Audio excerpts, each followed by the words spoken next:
야, 엄마는 소용없어. 아무것도 돕지 않아. 나나 우리를 힘들게만 해. 나는 시어머니를 돌볼 의무가 없어. 여보세요, 엄마. 그게 저희 집은 지금 방이 없어서요. 아들 민수의 목소리가 전화기 너머로 들려왔어요. 수술한 지 겨우 사흘밖에 안 됐는데 몸은 천근만근이고 다리에 힘도 하나도 안 들어가는데 말이에요. 민수야, 엄마가 하룻밤만 자고 가면 안 될까? 병원에서 부산까지 왔다 갔다 하기가 너무 힘들어서 그래. 엄마, 그게 아니라 와이프가 요즘 몸이 안 좋대요. 스트레스 받으면 안 된다고 의사가 그랬어요. 순간 가슴이 철렁 내려앉았어요. 내가 며느리한테 스트레스를 준다고. 그래도 참았죠. 아들이 힘들까 봐요. 알았어. 그럼 엄마가 근처 찜질방이라도 알아볼게. 전화를 끊고 나니 눈물이 주르륵 흘러내렸어요. 67세 먹은 할머니가 수술하고 나와서 찜질방을 가야 한다니 이게 내 팔자인가 싶었죠. 그런데 그로부터 2달 후 저는 아들네 집 앞에서 이렇게 외치고 있었어요. 30일 안에 나가라. 이 집은 이제 내가 팔 거니까. 며느리 은지가 황급히 현관문을 열고 나왔어요. 평소엔 그렇게 나를 피하더니 이럴 땐 빨리도 나오더라고요. 어머님, 진정하세요. 이게 무슨 일이세요? 진정해? 내가 왜 진정해야 돼? 너희가 나한테 한 짓 생각하면 진정이 되나? 아들 민수도 허겁지겁 나왔어요. 출근 준비하다 말고 나온 건지 넥타이도 제대로 안 맨 채로요. 엄마, 무슨 일이에요? 갑자기 왜 이러세요? 무슨 일이냐고. 네가 사는 이 집 말이다. 명의가 누구 거야? 그게 엄마 명의지만. 그럼 됐어. 나 이 집 팔 거야. 너희 30일 안에 짐 싸서 나가. 며느리가 울음을 터뜨렸어요. 그 모습 보니까 웃음이 나오더라고요. 병원에서 내가 아파 죽겠다고 신음할 때는 눈 하나 깜빡 안 하더니 지금은 눈물이 주르륵 나오네요. 어머님, 저희가 뭘 잘못했어요. 말씀해 주시면 고칠게요. 제발 이러지 마세요. 뭘 잘못했냐고. 하나부터 10까지 다 얘기해 줄까? 그렇게 저는 그날부터 아들네 집을 빼앗기로 결심했어요. 아니, 정확히 말하면 되찾기로 한 거죠. 원래 내 돈으로 산 집인데 뭐가 잘못됐어요. 하지만 여기까지 오는 과정이 순탄하지만은 않았어요. 사실 몇 달 전만 해도 저는 아들이 제일 자랑스러웠거든요. 제 이름은 김영숙이에요. 올해 67세고요. 인천 남동구에서 40년 넘게 작은 반찬 가게를 운영했어요. 남편은 10년 전에 심장마비로 갑자기 세상을 떠났죠. 그때 아들 민수가 28이었어요. 남편이 세상을 떠난 후에 정말 힘들었어요. 그래도 아들이 있어서 버텼죠. 민수는 착했어요. 어릴 때부터 효자였거든요.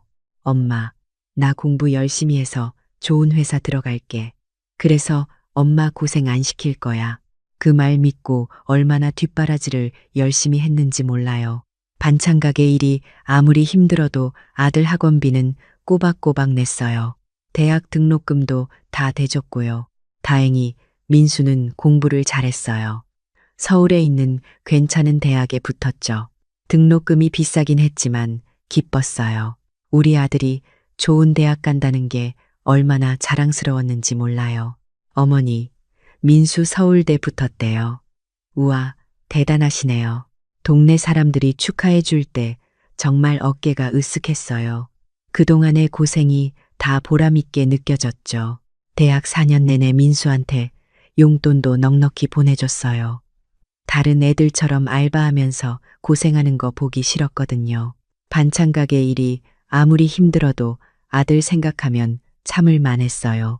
그런데 3학년 때부터 민수가 조금씩 변하기 시작했어요. 전화도 뜸해지고 방학 때 집에 오는 것도 귀찮아 하더라고요. 엄마, 나 이번 방학엔 인턴십 해야 돼서 못 내려갈 것 같아. 그래? 그럼 엄마가 서울 올라갈까? 아니야, 엄마. 바빠서 만날 시간도 없어. 그냥 집에서 푹 쉬어. 그때부터였나 봐요. 아들과 거리가 생긴 게 그래도 뭐 공부하느라 바쁘겠거니 했죠. 졸업하고 민수는 서울에 있는 중견기업에 취직했어요. 월급도 꽤 괜찮다고 하더라고요. 저는 너무 기뻤어요. 우리 아들 이제 다 컸네. 이제부터는 엄마가 편하게 살 수 있겠다. 그런데 그게 아니었어요. 취직하고 1년쯤 됐을 때 민수가 여자친구를 데려왔거든요. 엄마, 소개할 사람이 있어요. 제 여자친구 은지예요. 김은지, 20대 후반의 예쁘장한 아가씨였어요. 첫인상은 나쁘지 않았어요. 밝고 활발해 보였거든요. 어머님 안녕하세요. 민수 오빠한테 얘기 많이 들었어요. 만나 뵙게 돼서 영광이에요. 공손하게 인사하는 모습이 참 기특했어요. 그래, 우리 아들이 좋은 여자 만났구나 싶었죠. 어머님, 이거 제가 준비한 선물이에요. 별거 아니지만 받아주세요. 백화점 쇼핑백을 건네는데 나중에 보니 꽤 비싼 화장품 세트더라고요. 첫 만남부터 이렇게 신경 쓰다니 괜찮은 애구나 싶었어요. 그렇게 두 사람은 1년 정도 사귀다가 결혼하기로 했어요. 민수가 전화로 말했죠. 엄마, 나 은지랑 결혼하려고 해. 괜찮지? 그래, 좋은 일이지. 엄마가 결혼 준비 도와줄게. 그때부터 결혼 준비가 시작됐어요. 그런데 뭔가 이상했어요. 은지가 요구하는 게 하나둘씩 늘어나기 시작했거든요. 어머님, 신혼집은 서울 강남 쪽으로 알아보고 있어요. 민수 오빠 회사도 거기 있고 제 회사도 가까워서요. 강남이라고? 거긴 집값이 얼마나 비싼데요. 하지만 아들 신혼집이니까 좋은 대로 해줘야지 싶었어요. 그래, 얼마나 하는데? 전세로 3억 정도면 괜찮은 데 있을 것 같아요. 어머님께서 도와주실 수 있으시죠? 3억이라니. 그게 작은 돈인가요? 하지만 거절할 수가 없었어요. 아들 결혼인데 그리고 며느리 될 사람 앞에서 무안 주고 싶지 않았거든요. 그래, 알았어. 엄마가 준비해 볼게. 전화를 끊고 한숨이 푹 나왔어요. 3억이면 반찬 가게 10년치 수익이에요. 하지만 어쩌겠어요. 아들을 위해서라면 뭐든 해야죠. 그때부터 저는 정말 악착같이 모았어요. 평생 모아둔 돈에 가게도 담보로 대출을 받았죠. 겨우겨우 3억을 만들어서 아들한테 보내줬어요. 엄마, 고마워요. 엄마 덕분에 좋은 집 구했어요. 그래, 잘 됐다. 엄마는 그것만 봐라. 하지만 거기서 끝이 아니었어요. 결혼식 준비하면서 또 돈이 들어가기 시작했거든요. 어머님, 예단은 어떻게 준비하실 거예요? 저희 집안은 원래 예단을 좀 푸짐하게 하는 편이거든요. 예단까지 준비하라고. 이미 전세금만 3억을 냈는데요. 하지만 또 거절할 수가 없었어요. 신부 집안 체면도 있고 아들한테 누가 되고 싶지 않았거든요. 결국 은지 엄마가 원하는 대로 예단을 준비했어요. 금반지에 목걸이에 얼마를 들였는지 생각도 하기 싫어요. 결혼식 날 민수와 은지가 행복해 보이길래 그래도 위안이 됐어요. 내 아들이 이렇게 웃는구나. 이것만으로도 충분하지 뭐. 그런데 결혼하고 나서가 진짜 시작이었어요. 신혼 한 달쯤 됐을 때였나요? 민수한테 전화가 왔어요. 엄마, 우리 집 인테리어 좀 해야 할 것 같아. 전세로 들어왔는데 생각보다 낡았어. 인테리어? 그거 돈 많이 들잖아. 엄마, 우리가 살 집인데 좀 편하게 살아야지. 은지도 매일 불편하다고 그래. 또 돈 얘기였어요. 하지만 뭐라고 할 수가 없었어요.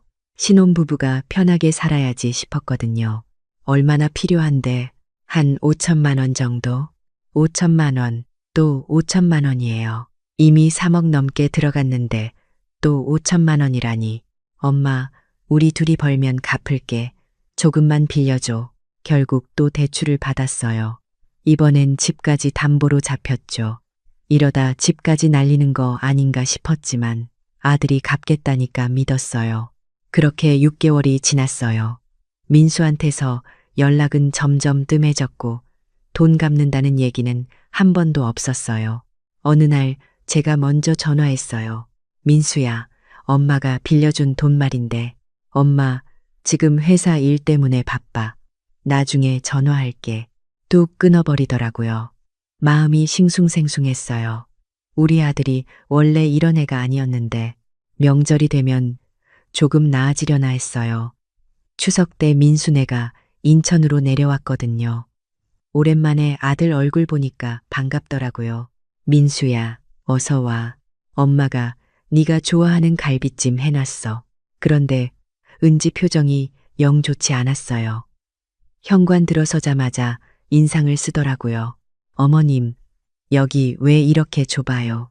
계단도 가팔라서 올라오기 힘들었어요. 미안해. 엄마가 사는 집이 이래서. 민수 오빠, 우리 저녁만 먹고 서울 올라가요. 여기서 자기는 불편할 것 같아. 민수가 난처한 표정으로 저를 봤어요. 엄마, 미안. 은지가 좀 예민해서 그래. 우리 저녁만 먹고 올라갈게. 그날 저녁 내내 은지는 음식 투정만 했어요. 어머님, 전 기름진 음식 잘 못 먹거든요. 샐러드 같은 거 없어요? 아, 미안해. 엄마가 미리 물어볼 걸 그랬네. 에휴, 됐어요. 그냥 조금만 먹을게요. 제가 정성껏 만든 음식들을 거의 손도 안 대더라고요. 속상했지만 티내지 않으려고 애썼어요. 식사 끝나고 민수가 화장실 간 사이 은지가 전화 통화하는 소리가 들렸어요. 부엌에서 설거지하는데 거실에서 하는 말이 다 들렸거든요. 언니, 나 지금 시어머니 집이야. 완전 시골집이야, 시골집. 낡아서 냄새도 나고 빨리 나가고 싶어 죽겠어. 오빠한테 일찍 가자고 해야겠어. 귀를 의심했어요. 내가 40년 넘게 산 집을 그렇게 말하다니. 손이 부들부들 떨렸지만 꾹 참았어요. 아들 때문에. 추석이 지나고 얼마 안 있어서 또 민수한테서 전화가 왔어요. 엄마, 은지가 임신했어. 우리 아기 갖게 됐어. 정말? 축하한다, 민수야. 그래도 손주 소식에는 기뻤어요. 드디어 할머니가 되는구나 싶었죠. 그런데 엄마, 은지가 몸조리 잘하려면 집이 좀 넓어야 할 것 같아. 지금 집이 좀 작거든. 또 시작이구나 싶었어요. 이번엔 뭘 달라고 할까? 그래서 말인데 아파트를 사려고 하는데 엄마가 좀 도와줄 수 있어? 아파트를 사? 전세 살고 있잖아. 엄마, 애 낳으면 전세는 불안하잖아. 집주인이 나가라고 하면 어떡해? 우리 집 하나 있어야지. 맞는 말 같기도 했어요. 손주가 태어날 집인데 안정적이어야겠죠. 얼마나 필요한데. 강남은 너무 비싸니까 경기도 쪽으로 알아보고 있어. 1억 정도만 보태주면 될 것 같아. 1억, 또 1억이에요. 이미 3억 5천을 댔는데 또 1억이라니. 하지만 손주 생각하니까 거절할 수가 없더라고요. 알았어. 엄마가 알아볼게. 그때부터 정말 힘들었어요. 더 이상 빌릴 데도 없고 가게 수익도 예전 같지 않았거든요. 큰 마트들이 생기면서 작은 반찬 가게는 손님이 줄어들고 있었어요. 결국 제가 살던 집을 팔기로 했어요. 40년 넘게 살던 집인데 아들 때문에 팔아야 했죠. 집을 팔아서 1억을 민수한테 보내고 남은 돈으로 작은 빌라를 얻었어요. 엄마, 고마워. 정말 고마워. 이 은혜 평생 갚을게. 그 말 한마디에 위로가 됐어요. 우리 아들이 알아주는구나. 그것만으로 충분하다고 생각했죠. 하지만 그게 마지막이 아니었어요. 임신 중에도 은지는 이것저것 요구가 많았어요. 태교 여행 간다고 돈 보내달라. 산후조리원 예약한다고 돈 보내달라. 끝이 없었어요. 저는 그때부터 하루에 2끼만 먹기 시작했어요. 돈을 아껴야 했거든요. 가게 일도 더 열심히 했어요. 새벽 4시에 일어나서 밤 10시까지 일했죠. 그렇게 1년이 지났어요. 손주 태어난다는 소식도 민수한테서 문자로만 왔어요. 엄마, 딸 낳았어. 이름은 서연이야. 축하한다. 엄마가 올라갈까? 아니야, 엄마. 산후조리원에서 조리 중이라 사람 만나기 힘들대. 나중에 연락할게. 나중에. 그 나중이 언제인지는 모르겠더라고요. 산후조리원 끝나고도 몇 달 동안 연락이 없었어요. 제가 먼저 전화하면 항상 바쁘다고 하고요. 그러다가 손주 돌잔치 날 처음으로 서연이를 봤어요. 정말 예쁘더라고요. 민수 어릴 적 꼭 빼닮았어요. 서연아, 할머니다. 할머니가 누구게 안아보려고 손을 뻗었는데 은지가 가로막더라고요. 어머님, 서연이 낯을 가려서요. 나중에 익숙해지면 안겨드릴게요. 돌잔치 내내 손주를 한 번도 제대로 안아보지 못했어요. 멀찌감치서 지켜만 봐야 했죠. 돌잔치가 끝나고 집에 돌아와서 한참을 울었어요. 내가 이렇게까지 해줬는데 손주 한 번 안아보는 게 그렇게 어려운 일인가 싶었거든요. 그 후로 몇 달이 더 지났어요. 어느 날 가게에서 일하는데 갑자기 가슴이 답답하더라고요. 왼쪽 가슴 쪽에 뭔가 뭉친 것 같은 느낌이었어요. 처음엔 그냥 피곤해서 그런가 했어요. 요즘 일을 너무 많이 했으니까. 하지만 며칠이 지나도 그 느낌이 사라지지 않았어요. 혹시나 싶어서 병원에 갔어요. 동네 작은 병원이었는데 의사 선생님이 심각한 표정을 지으시더라고요. 어머님, 이거 큰 병원에서 정밀 검사 받아보셔야겠어요. 유방의 혹이 만져지는데 크기가 좀 큰 것 같아요. 유방의 혹이라니. 가슴이 철렁했어요. 선생님, 그게 뭐가 문제인가요? 지금 단계에서는 확실하게 말씀드리기 어렵지만 일단 조직 검사를 받아보시는 게 좋겠습니다. 그날 집에 돌아와서 민수한테 전화했어요. 손이 떨려서 번호를 누르기도 힘들었어요. 여보세요, 민수야? 엄마, 무슨 일이에요? 지금 회의 중인데, 민수야. 엄마가 병원 갔다 왔는데 가슴에 혹이 있대. 전화기 너머로 잠시 침묵이 흘렀어요. 엄마, 그게 뭔데요? 심각한 거예요? 아직 모르겠어. 큰 병원에서 검사 받아봐야 한대. 그래요? 그럼 엄마 혼자 가실 수 있어요? 저는 이번 주에 중요한 프레젠테이션이 있어서 가슴이 덜컥 내려앉았어요. 자기 엄마가 병원 간다는데 프레젠테이션이 더 중요하다고? 아니야, 괜찮아. 엄마 혼자 갈 수 있어. 엄마, 미안해요. 다음에 시간 내서 꼭 갈게요. 검사 결과 나오면 알려주세요. 전화를 끊고 한참을 멍하니 앉아 있었어요. 이게 맞나 싶었거든요.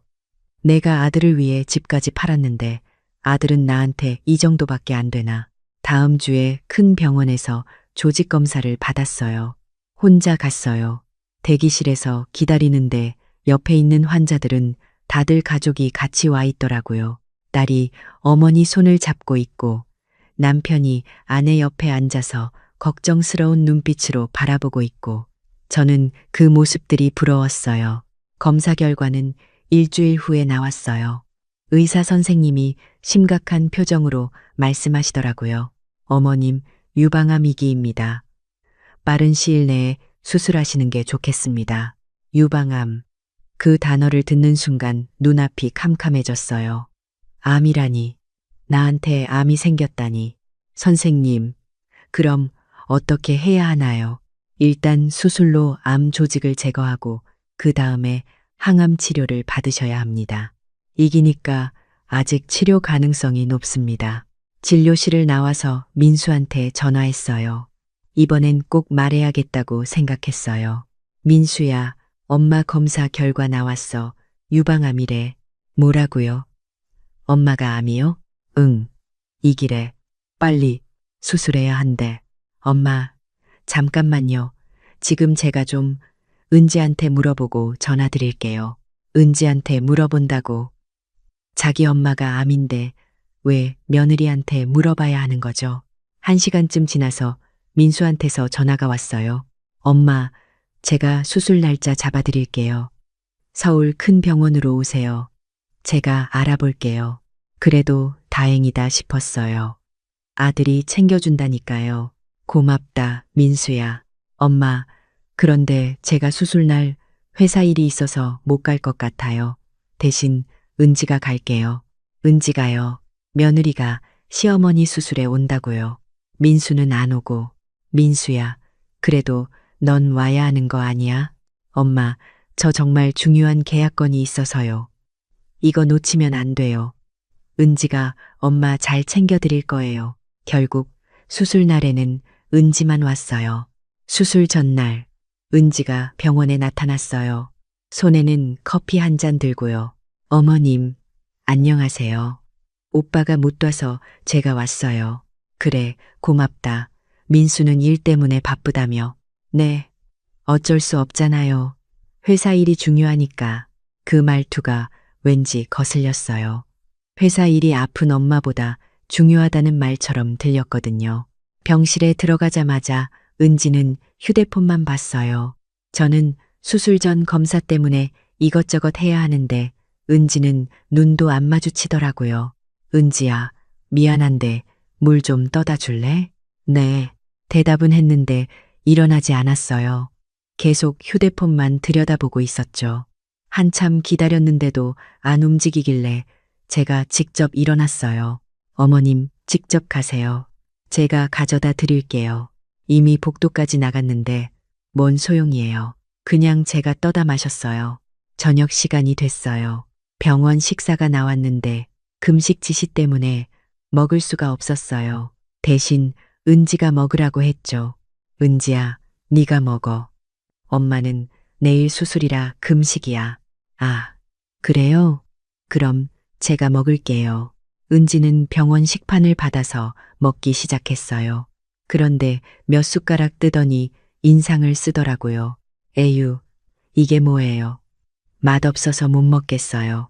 그러더니 배달 앱을 켜는 거예요. 어머님, 저 치킨 시켜 먹을게요. 어머님은 못 드시죠. 금식 중인 환자 앞에서 치킨을 시켜 먹겠다고요? 배가 고픈데 냄새라도 맡아야 하나 싶었어요. 은지야, 그럼 밖에 나가서 먹는 게 어때? 에이, 귀찮아요. 여기서 먹을게요. 어머님, 괜찮으시죠? 괜찮냐고 물어보긴 하는데 이미 주문을 끝낸 뒤였어요. 30분쯤 지나서 치킨이 왔어요. 병실 안에 치킨 냄새가 확 퍼졌죠. 옆 침대 환자분이 힐끔힐끔 쳐다봤어요. 보호자도 좀 이상하다는 표정이었고요. 저는 부끄러워서 고개를 들 수가 없었어요. 은지야, 그래도 병실에서는 어머님, 제가 배고픈데 어떡해요. 저도 사람인데 먹어야죠. 할 말이 없더라고요. 결국 은지는 치킨을 다 먹었어요. 먹고 나서 손도 안 씻고 그대로 침대에 비스듬히 누워서 또 휴대폰만 봤어요. 저녁이 되니까 은지가 하품을 하더라고요. 어머님, 저 집에 가봐야 할 것 같아요. 서연이 재워야 해서요. 그래, 그럼 가봐. 고생했어. 네, 내일 수술 잘 받으세요. 전 못 올 것 같아요.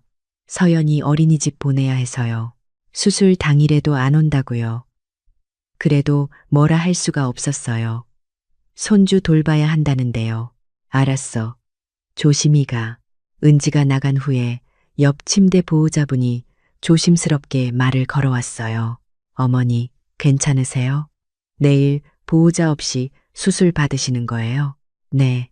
아들이 일 때문에 못 오고 며느리가 손주 돌봐야 한대요. 에고, 그래도 수술인데. 제가 내일 좀 도와드릴게요. 처음 보는 분이 더 신경 써주시더라고요. 눈물이 날 것 같았어요. 그날 밤 잠을 설쳤어요. 수술이 무섭기도 했지만 더 무서운 건 혼자라는 거였어요. 다른 환자들은 가족들이 밤새 옆에 있어주는데 저는 혼자였거든요. 새벽에 간호사가 와서 수술 준비를 시작했어요. 링거 꽂고 수술복으로 갈아입고 그때 민수한테서 문자가 왔어요. 엄마, 수술 잘 받으세요. 전화는 못 드려서 죄송해요. 회의 중이라서요. 문자 한 줄. 그게 전부였어요. 수술은 4시간 걸렸대요. 깨어났을 때 온몸이 욱신거렸어요. 특히 수술한 쪽 가슴이 너무 아팠죠. 어머님, 수술 잘 끝났어요. 이제 회복만 하시면 돼요. 간호사가 웃으며 말했어요. 그런데 주위를 둘러봐도 아무도 없었어요. 민수도, 은지도. 한참 뒤에 민수한테서 전화가 왔어요. 엄마, 수술 잘 끝났어요. 응, 방금 깼어. 다행이다. 엄마, 죄송한데 저 오늘 못 갈 것 같아요. 회의가 늦게 끝나서. 괜찮아. 엄마 혼자서도 괜찮아. 거짓말이었어요. 전혀 괜찮지 않았어요. 너무 아프고 무서웠거든요. 다음 날부터 항암 치료가 시작됐어요. 항암제를 맞으면 구토가 심하다고 들었는데 정말이더라고요. 계속 토하고 머리는 어지럽고 온몸에 힘이 하나도 없었어요. 그때 은지가 병문안을 왔어요. 수술 후 3일 만이었죠. 어머님, 어떠세요? 아프네. 항암제 부작용이 심해서. 그래요. 힘내세요. 전 오늘도 일찍 가봐야 해요. 서연이가 엄마 찾는데요. 30분도 안 있다가 가버렸어요. 그나마 온 것도 민수가 보내서 온 것 같았어요. 일주일 정도 입원해 있다가 퇴원했어요. 의사 선생님이 말씀하시더라고요. 어머님, 집에서 잘 쉬시고 2주 후에 다시 오셔서 검진 받으세요. 무리하시면 안 돼요. 네, 선생님, 알겠습니다. 퇴원하는 날 민수한테 전화했어요. 민수야, 엄마 오늘 퇴원하는데 짐이 좀 많아서 와서 좀 도와줄 수 있어. 엄마, 죄송한데 오늘 회사에서 워크숍이 있어서요. 택시 타고 가세요. 결국 혼자 짐을 들고 집으로 돌아왔어요.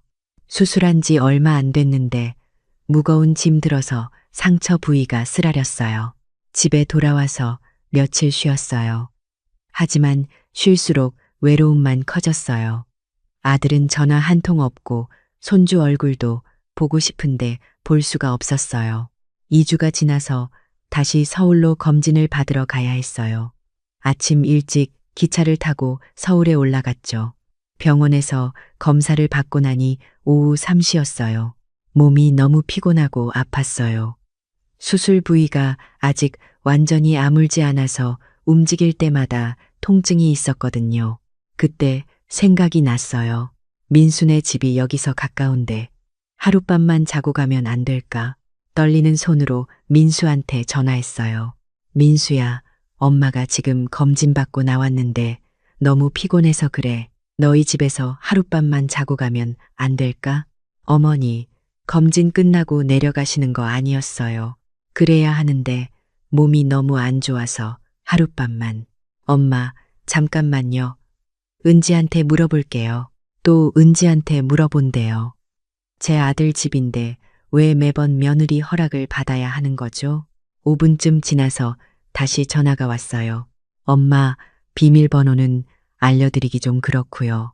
은지가 지금 밖에 있는데 1시간 후에 집에 들어간대요. 그때까지 기다리실 수 있어요. 1시간을 어디서 기다리라는 거예요?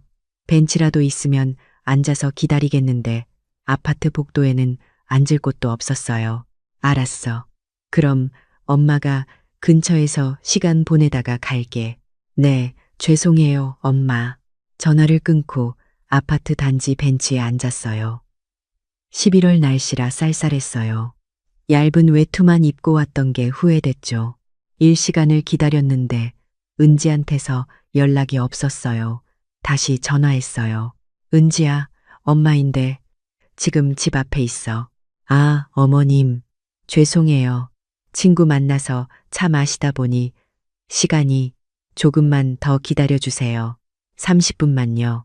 30분이 또 지났어요. 여전히 연락이 없었어요. 다리가 후들거리기 시작했어요. 수술한 몸으로 2시간 넘게 밖에서 서성이니까 기운이 다 빠지더라고요. 결국 2시간 반을 기다린 끝에 은지가 나타났어요. 커피 한 잔 들고 여유롭게 걸어오더라고요. 어머님, 오래 기다리셨죠? 제가 일이 좀 있어서요. 일이요? 친구랑 차 마신 게 일인가요? 괜찮아. 들어가자. 집에 들어갔어요. 민수는 아직 퇴근 전이었어요. 어머님, 저희 집이 좁아서요. 방이 마땅치 않은데 은지가 저를 데려간 곳은 작은 창고 같은 방이었어요. 다용도실이라고 하는 게 맞겠네요. 세탁기 옆에 작은 공간이 있었어요. 여기요. 여기서 자라고? 네. 다른 방은 다 쓰고 있어서요. 서연이 방도 있고 저희 방도 있고 여기밖에 없어요. 창고방 바닥에는 먼지가 쌓여 있었고 세제 냄새가 코를 찔렀어요. 곰팡이 냄새도 났죠. 이불은 여기 있어요. 알아서 펴시고요. 전 저녁 준비해야 해서요. 은지는 그렇게 말하고 나가버렸어요. 저는 멍하니 서 있었어요. 이게 맞나 싶었거든요. 수술한 몸으로 2시간 넘게 밖에서 기다렸는데 겨우 들어온 곳이 창고방이라니 눈물이 주르륵 흘러내렸어요. 저녁 시간이 됐어요. 민수가 퇴근했는지 현관문 열리는 소리가 들렸어요. 반가운 마음에 나가려다가 멈췄어요. 민수와 은지가 얘기하는 소리가 들렸거든요. 여보, 어머니 오셨어. 응, 창고방에 계셔. 창고방에. 거긴 좀 그렇지 않아? 달리 방이 어딨어. 갑자기 오신다는데 어쩔 수 없잖아. 그리고 하룻밤만 주무시고 가신대.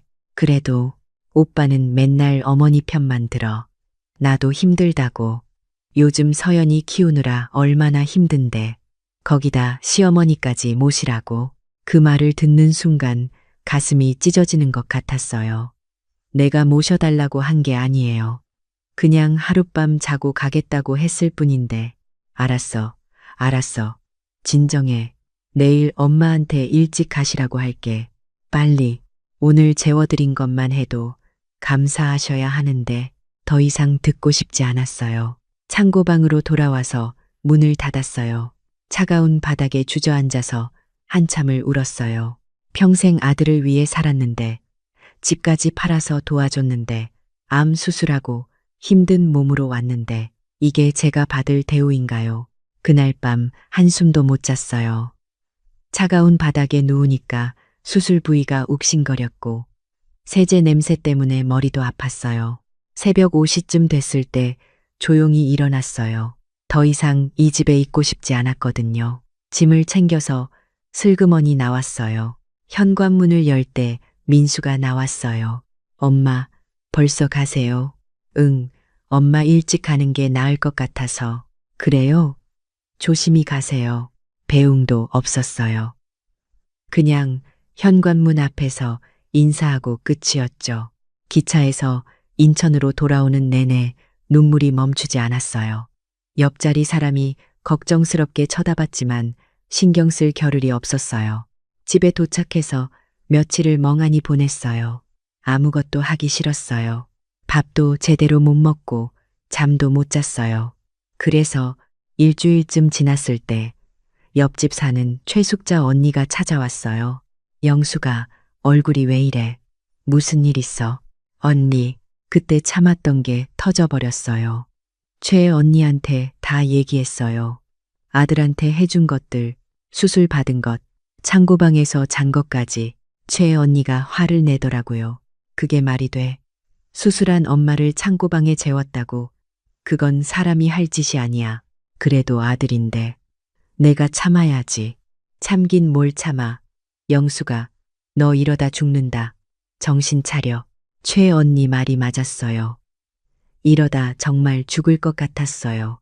마음이 너무 아팠거든요. 영수가 내가 아는 변호사 있어. 한번 만나보는 게 어때? 변호사요? 왜요? 너 아들 내 집, 내 명예 아니야? 그거 다시 찾아야지. 그 순간 번개 맞은 것처럼 정신이 번쩍 들었어요. 맞아요. 그 집은 제 명의였어요. 제 돈으로 산 집이고요. 증여 계약서도 안 썼어요. 그냥 아들 믿고 명의만 제 이름으로 둔 거였죠. 언니, 정말 변호사 만나볼게요. 다음 날 최 언니가 알려준 변호사 사무실에 갔어요. 30대 후반쯤 되어 보이는 여자 변호사였어요. 어머님, 사정 들었습니다. 서류 좀 볼게요. 아들네 아파트 등기부등본을 보여드렸어요. 변호사가 꼼꼼히 살펴보더니 고개를 끄덕였어요. 네, 어머님 명의가 맞네요. 증여 계약서는 작성 안 하셨고요. 네, 그냥 아들 잘 되라고 명의만 제 이름으로 뒀어요. 그렇다면 법적으로는 어머님 재산입니다. 어머님께서 원하시면 언제든 처분하실 수 있어요. 처분할 수 있다는 말에 가슴이 두근거렸어요. 그럼 제가 팔 수도 있어요. 물론입니다. 그런데 어머님, 아드님께 환자 방치나 학대 같은 정황도 있으시다고요. 네, 제가 암 수술하고 힘들 때 그때 일을 얘기하다가 또 눈물이 났어요. 변호사가 휴지를 건네주더라고요. 진정하세요, 어머님. 이런 경우 법적으로 충분히 대응하실 수 있습니다. 일단 내용 증명부터 보내드릴게요. 30일 내 퇴거 요청으로요. 정말요? 제가 그럴 수 있어요. 네, 당연하죠. 어머님 집인데요. 변호사 사무실을 나올 때 마음이 한결 가벼워졌어요. 그래, 내가 왜 참고만 있어야 해? 내 집인데 집에 돌아와서 생각해 봤어요. 정말 이렇게 해도 될까? 그래도 아들인데. 하지만 창고방에서 보낸 그날 밤이 자꾸 떠올랐어요. 차가운 바닥에 누워서 들었던 민수와 은지의 대화. 오늘 재워드린 것만 해도 감사하셔야 하는데 그 말이 계속 귓가에 맴돌았어요. 내가 뭘 감사해야 해. 내 돈으로 산 집에서 하룻밤 자는 걸 감사해야 한다고. 그날 밤 결심했어요. 아들한테 마지막 기회를 한 번 더 주기로요. 진짜로 잘못을 뉘우치는지 확인해 보려고요. 다음 날 민수한테 전화했어요. 민수야, 엄마야. 네, 엄마. 무슨 일이세요? 민수야, 저번에 너희 집 갔을 때 말이야. 엄마가 좀 서운했어. 뭐가요? 창고방에서 잔 거. 그리고 이 시간 넘게 밖에서 기다린 거. 아, 그거요? 엄마, 저희도 어쩔 수 없었잖아요. 방이 없었으니까 어쩔 수 없다고요. 사과도 없이. 민수야, 그래도 엄마가 수술한 지 얼마 안 됐는데. 엄마, 그건 제 잘못이 아니잖아요. 은지도 힘든데 엄마까지 신경 쓰라고 하면 저희가 어떡해요? 그 순간 확신이 들었어요. 민수는 변하지 않을 거라고 마지막 기회마저 차버렸어요. 알았어. 그럼 엄마가 할 말이 하나 더 있는데 엄마가 너희한테 해준 돈 말이야. 엄마, 그거 왜 또 그러세요? 다 갚을 거예요. 언제? 나중에요. 지금은 돈이 없어서. 민수야, 나중이 언제야? 5년째 나중이라고만 하잖아. 엄마, 제발 좀 그만하세요. 제가 갚겠다는데 왜 자꾸 그러세요? 민수가 짜증을 내더라고요. 자기가 빌린 돈 얘기하는데 짜증을 낸다고요. 알았어. 그럼 됐어. 전화를 끊고 바로 변호사한테 연락했어요. 변호사님, 진행해 주세요. 내용 증명 보내주세요. 알겠습니다. 어머님, 곧 처리하겠습니다.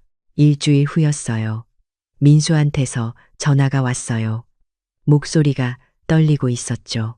엄마, 이게 뭐예요?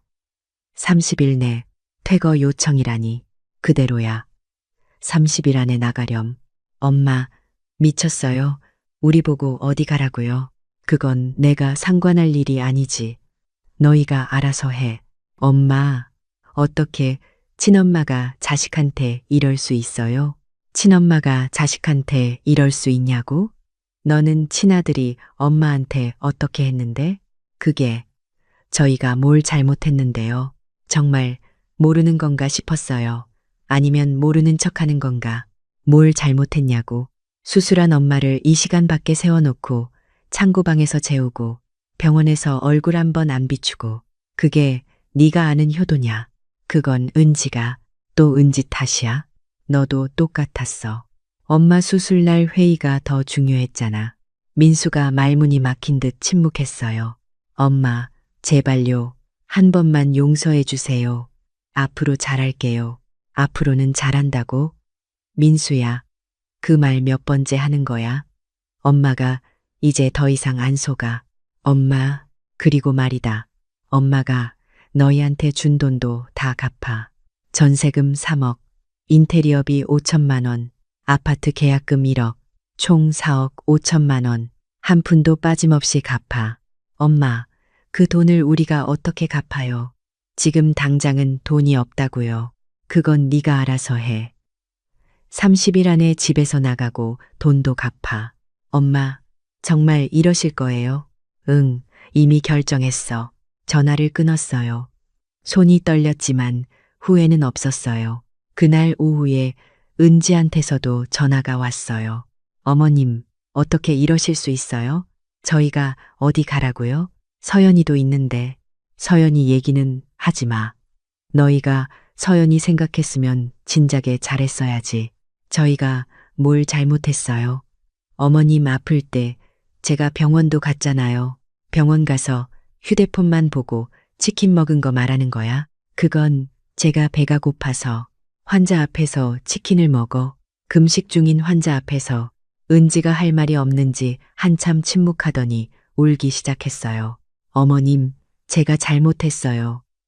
정말 잘못했어요. 한 번만 용서해 주세요. 앞으로 정말 잘할게요. 앞으로는 필요 없어. 이미 늦었어. 어머님, 제발요. 저희 갈 곳이 없어요. 전세금도 다 어머님께 받은 건데 지금 당장 나가라고 하시면 그건 나도 알아. 그래서 30일 주는 거야. 그 안에 알아서 해. 30일로는 부족해요. 집을 어떻게 구해요? 그럼 찜질방이라도 가봐. 아니면 너희가 날 보냈던 그 창고방 같은데 가보든가. 은지가 흐느끼는 소리가 들렸어요. 하지만 마음이 안 움직이더라고요. 그날 밤 민수와 은지가 직접 집으로 찾아왔어요. 서연이까지 데리고요. 초인종이 울렸어요. 문을 열었더니 민수가 무릎을 꿇더라고요. 엄마, 제발 용서해 주세요. 제가 잘못했어요. 일어나. 그렇게 빌어서 될 일이 아니야. 엄마, 정말 잘못했어요. 앞으로 정말 효도할게요. 매달 용돈도 드릴게요. 용돈? 민수야, 엄마가 내 용돈이 필요해서 이러는 줄 알아? 그럼 뭐가 필요하세요? 말씀만 하세요. 뭐든지 할게요. 엄마가 원하는 건 말이야. 너희가 진심으로 잘못을 뉘우치는 거였어. 근데 너희는 안 그랬잖아. 걸릴 때까지 나한테 그렇게 대했잖아. 은지도 무릎을 꿇었어요. 어머님, 제가 정말 잘못했어요. 제가 철이 없었어요. 앞으로 진짜 잘할게요. 철이 없었다고. 은지 씨, 당신 30대 중반이잖아. 철이 없는 나이가 아니지. 어머님, 그리고 말이야, 너희가 나한테 한 짓 생각해봐. 수술한 엄마를 창고방에 재운 게 사람이 할 짓이야? 민수가 고개를 숙였어요. 엄마, 그건 정말 죄송해요. 그때 제가 정신이 없어서. 정신없는 건 핑계야. 마음만 있었으면 할 수 있었어. 서연이가 제 다리를 잡더라고요. 할머니, 우리 집에서 쫓아내지 마세요. 손주가 그렇게 말하니까 마음이 흔들리는 것 같았어요. 하지만 꾹 참았어요. 서연아, 미안해. 하지만 이건 어른들 일이야. 민수가 다시 애원했어요. 엄마, 그럼 집은 포기할게요. 대신 한 달만 더 시간을 주세요. 전세금이라도 빼서 다른 집을 구해야 하는데 30일로는 부족해요. 안 돼. 30일이야. 더는 없어. 엄마, 그리고 민수야. 내가 너한테 해준 돈 4억 5천. 그것도 잊지 마. 민수 얼굴이 새하얘졌어요. 엄마, 그 돈까지 받으시게요? 당연하지. 빌린 건 갚아야지. 하지만 지금 당장은 언제까지 갚을 건지 계획서 써서 보내. 한 푼도 안 받으면 나도 소송 걸 거야. 은지가 화가 난 듯 말했어요. 어머님, 이건 너무하시는 거 아니에요. 저희가 아무리 잘못했어도 이건 너무해. 내가 너무한 거야. 너희가 너무한 거야. 하지만 어머님도 자식인데. 자식? 나한테 자식 대접해 준 적이나 있어? 더 이상 할 말이 없는지 은지가 울기만 했어요. 돌아가. 이제 할 얘기 없어. 엄마, 돌아가라고 했어. 30일 안에 나가지 않으면 강제 집행 들어간다. 변호사가 그러더라. 결국 민수네는 그날 밤 돌아갔어요. 서연이가 울면서 끌려가는 모습을 보니까 가슴이 아팠어요. 하지만 돌아서지 않았어요. 이미 결심한 일이었으니까요. 다음 날 최언니가 찾아왔어요. 영수가 어젯밤에 민수네가 왔다며. 괜찮아? 응, 괜찮아. 오히려 시원해. 그래, 잘했어. 이제 네 인생 살아야지. 언니, 근데 집을 팔면 그 돈으로 뭘 할까? 당연히 너 좋은 데로 이사 가야지. 그리고 남은 돈으로 여유롭게 살고. 맞는 말이었어요. 이제는 제 인생을 살아야 할 때였어요. 일주일 후 부동산에 집을 내놨어요. 강남 쪽 아파트라 금방 매수자가 나타났어요. 시세대로 5억 2천에 팔렸죠. 계약하는 날 민수한테서 전화가 왔어요. 엄마, 정말 파신 거예요? 응, 이미 계약했어. 엄마, 정말 이러실 거예요? 민수야, 엄마 말 잘 들어. 이제 엄마는 엄마 인생 살 거야. 너희한테 더 이상 기대 안 해. 엄마, 그리고 돈 갚는 것도 잊지 마. 한 달에 100만 원씩이라도 갚아. 네. 전화를 끊고 부동산 사무실을 나왔어요. 하늘이 유난히 파랗더라고요.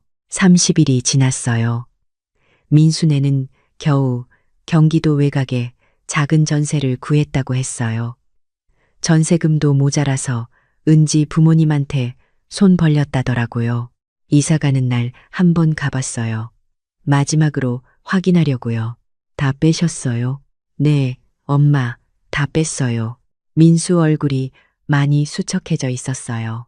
은지는 저를 쳐다보지도 않았고요. 그래, 조심히 가. 엄마, 정말 이게 마지막인가요? 그건 너희한테 달렸어. 진심으로 뉘우치고 변한다면 모르지. 민수가 고개를 끄덕였어요. 집을 나서는데 뒤돌아보지 않았어요. 이제 정말 끝이었어요.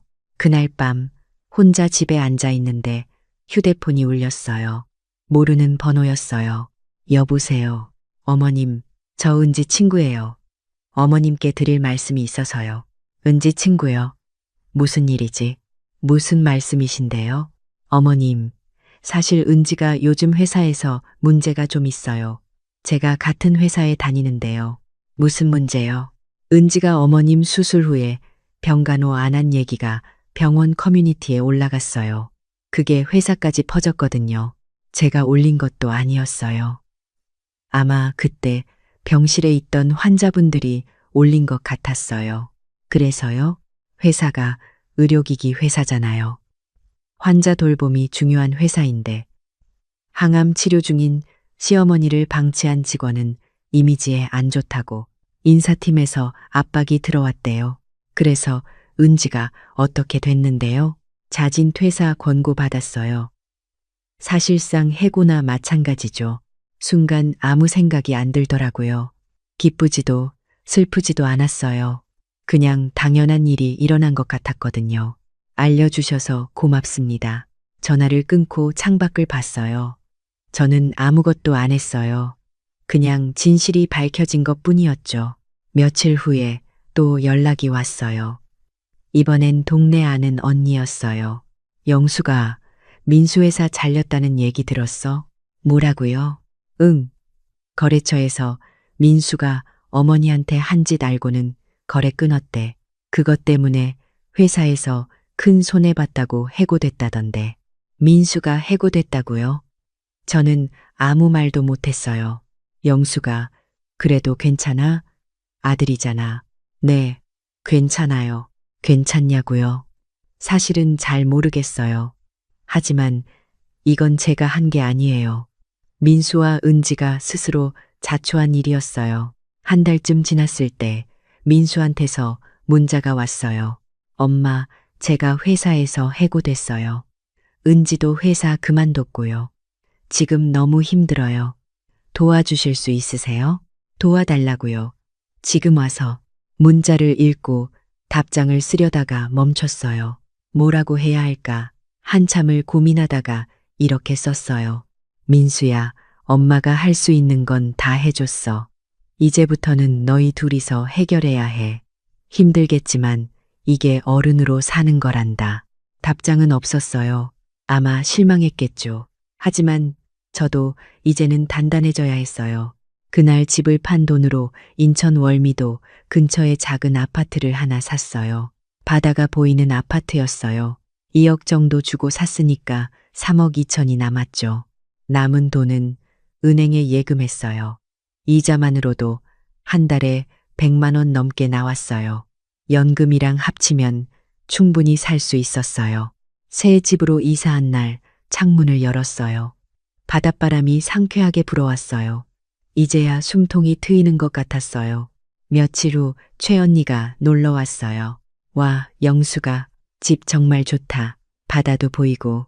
그치, 언니 덕분이야. 무슨 소리야. 네가 결단력 있게 잘한 거지. 최언니가 커피를 마시면서 말했어요. 영수가 이제 뭐 하고 싶어? 응? 평생 아들 뒷바라지만 하다가 이제 자유로워졌잖아. 하고 싶은 거 없어? 생각해보니 정말 오랜만에 제 자신을 생각해보는 것 같았어요. 나도 잘 모르겠어. 평생 반찬 가게만 하고 아들 키우느라 바빴으니까. 그럼 이것저것 해봐. 동네 문화센터도 다니고 취미 생활도 해보고. 최 언니 말이 맞았어요. 이제는 제 인생을 살아야 했어요. 다음 주부터 동네 문화센터에 등록했어요. 요가도 배우고 그림도 배웠어요. 특히 그림이 재미있더라고요. 어머니, 소질 있으세요. 첫 작품치고 정말 잘 그리셨어요. 선생님이 칭찬해 주실 때 기분이 이상했어요. 67년 인생에서 처음으로 제 자신을 위해 뭔가를 하고 있었거든요. 아침에는 바닷가를 산책했어요. 파도 소리를 들으면서 걷는 게 참 좋았어요. 가끔 같은 시간대에 산책하는 분들과 인사도 나눴죠. 어머니, 요즘 얼굴이 많이 밝아지셨네요. 그래요? 마음이 편해져서 그런가 봐요. 정말 그랬어요. 마음이 편했어요. 더 이상 아들 눈치 볼 필요도 없고 며느리 비위 맞출 필요도 없었으니까요. 한 달에 한 번씩 병원에서 검진을 받았어요. 다행히 암은 재발하지 않았어요. 의사 선생님이 놀라시더라고요. 어머님, 상태가 정말 좋아지셨네요. 스트레스를 안 받으시나 봐요. 네, 요즘 마음 편하게 지내고 있어요. 그게 제일 중요합니다. 계속 이렇게 유지하세요. 집에 돌아오는 길에 최 언니한테 전화했어요. 언니, 나 오늘 검진 받았는데 상태 좋대. 진짜 다행이다. 봐봐. 스트레스가 병을 키우는 거라니까. 맞는 말이었어요. 아들 걱정하고 스트레스 받을 때가 제일 힘들었거든요. 석 달쯤 지났을 때 민수한테서 또 연락이 왔어요. 엄마, 저 새 직장 구했어요. 급여는 좀 줄었지만 그래도 다행이에요. 그래, 다행이다. 엄마, 그동안 많이 생각했어요. 제가 정말 잘못했어요. 이번에는 진심이 느껴지더라고요. 목소리도 달랐고요. 엄마가 저한테 얼마나 많은 걸 해주셨는지 이제야 알겠어요. 은지도 많이 반성하고 있어요. 그래, 엄마, 그래도 저희 다시 기회 주실 수 있으세요? 한참을 생각했어요. 용서는 해줄 수 있어요. 하지만 예전처럼 돌아갈 수는 없었어요. 민수야, 엄마는 너를 용서해. 하지만 관계는 예전과 같을 수 없어. 네, 알겠어요. 너희는 너희대로 잘 살아. 엄마는 엄마 인생 살 거야. 가끔 안부는 물어도 돼. 하지만 돈은 더 이상 못 도와줘. 네, 자, 엄마. 알겠어요. 돈 더 이상 안 바랄게요. 그냥 가끔 전화라도 받아주세요. 그 정도는 괜찮지. 전화를 끊고 나니 홀가분했어요. 용서는 했지만 경계는 분명히 했어요. 이제는 저를 먼저 생각해야 했으니까요. 6개월이 지났어요. 요가도 꾸준히 하고 그림도 계속 배웠어요. 문화센터에서 만난 언니들과 친해져서 한 달에 한 번씩 여행도 다녔어요. 부산 해운대도 가고 경주도 가고 전주도 갔어요. 평생 일만 하느라 못 가본 곳들이었거든요. 영숙 씨, 오늘 사진 정말 잘 나왔어요. 그래요? 보여주세요. 사진 속 제 얼굴이 정말 밝아 보였어요. 67세 할머니가 이렇게 웃을 수 있구나 싶었어요. 어느 날 그림 선생님이 말씀하셨어요. 어머님, 다음 달에 동네 갤러리에서 전시회 하는데 작품 내시겠어요? 저요? 제 그림이요? 네, 어머님 그림 중에 바다 그린 거 있잖아요. 그거 정말 좋던데요. 제 그림이 전시회에 걸린다니 평생 처음 있는 일이었어요. 전시회 날 정말 제 그림이 걸려 있었어요. 작은 그림이었지만 제목표도 달려 있었어요. 새로운 시작이라고 제가 지은 제목이었죠. 어머니, 이거 정말 잘 그리셨네요. 파도가 살아있는 것 같아요. 모르는 사람들이 제 그림을 보고 칭찬해 줬어요. 그렇게 뿌듯할 수가 없었어요. 그날 밤 집에 돌아와서 일기를 썼어요. 예전에는 한 번도 안 써봤는데 요즘은 매일 쓰고 있었어요. 오늘 내 그림이 전시회에 걸렸다. 67년을 살면서 처음으로 내가 나를 위해 뭔가를 이뤘다. 이제야 안다. 진짜 행복은 다른 사람을 위해 사는 게 아니라 나 자신을 위해 사는 것이라는 걸. 1년이 지났어요. 민수는 가끔 전화해서 안부를 물었어요. 돈 달라는 말은 더 이상 안 했고요. 엄마, 서연이가 유치원 졸업했어요. 그래, 벌써 그렇게 컸어. 네. 엄마 보고 싶어 하던데. 한번 놀러 오시면 안 될까요? 민수야, 엄마는 이제 거기 안 가. 보고 싶으면 너희가 여기로 와. 네, 알겠어요. 다음 주말에 갈게요. 다음 주말 정말 민수네 가족이 왔어요. 서연이가 많이 컸더라고요. 할머니, 서연이가 달려와서 안겼어요. 손주는 역시 예뻐요. 서연아, 많이 컸네. 할머니가 맛있는 거 해줄게. 민수와 은지는 많이 달라져 있었어요. 예전처럼 요구하는 것도 없고 조심스러운 태도였어요. 어머님, 집 정말 좋네요. 바다도 보이고. 그래요. 엄마 여기서 편하게 지내고 있어. 은지가 조심스럽게 물었어요. 어머님, 그때 정말 죄송했어요. 제가 철이 없었어요. 됐어요. 이제 지난 일이야. 너희는 너희 인생 잘 살아. 네, 어머님. 그날 저녁 함께 식사를 했어요. 예전처럼 눈치 보지 않고 편하게요. 거리를 두니까 오히려 관계가 나아졌어요. 민수네가 돌아간 후 창가에 앉아서 바다를 봤어요. 석양이 지고 있었어요. 최 언니가 문자를 보냈어요. 영수가 오늘 민수네 왔다며. 어땠어? 응, 괜찮았어. 거리 두니까 오히려 좋더라. 그럼 됐다. 이제 너 행복하게 살아. 응, 언니, 나 이제 행복해. 정말이었어요. 처음으로 행복했어요. 그날 밤 또 일기를 썼어요. 자식은 남보다 조금 더 가까운 사람일 뿐이다. 하지만 그게 나쁜 건 아니다. 적당한 거리를 두니 오히려 서로를 존중하게 됐다. 이제 나는 나를 위해 산다. 67세에 시작하는 나의 인생. 늦지 않았다. 다음 날 아침 바닷가를 산책하면서 생각했어요. 앞으로 뭘 하고 싶을까? 그림도 계속 배우고 싶고 여행도 더 다니고 싶어요. 친구들도 더 사귀고 맛있는 것도 많이 먹고 평생 아껴 살았으니까 이제는 제대로 쓰면서 살고 싶어요. 파도가 밀려왔다. 물러가는 걸 보면서 웃음이 났어요. 김영숙, 이제 네 인생 살아. 혼자서 중얼거렸어요. 바닷바람이 상쾌하게 불어왔어요. 마치 새로운 시작을 축복해주는 것 같았어요. 이제 저의 하루는 평화롭습니다.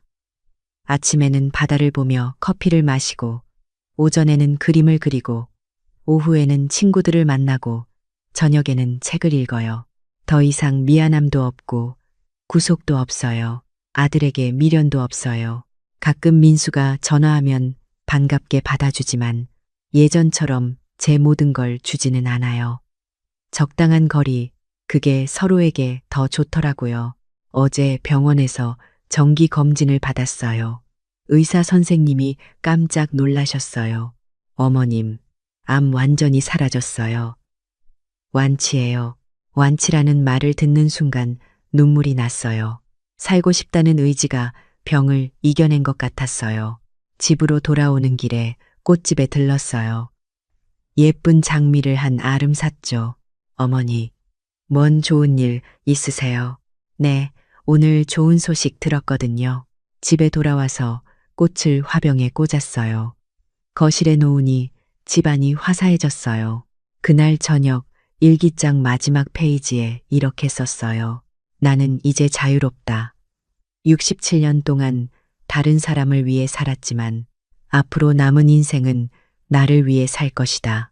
진정한 효도는 자식이 부모에게 짐이 되지 않는 것이고 진정한 사랑은 서로의 인생을 존중해 주는 것이다.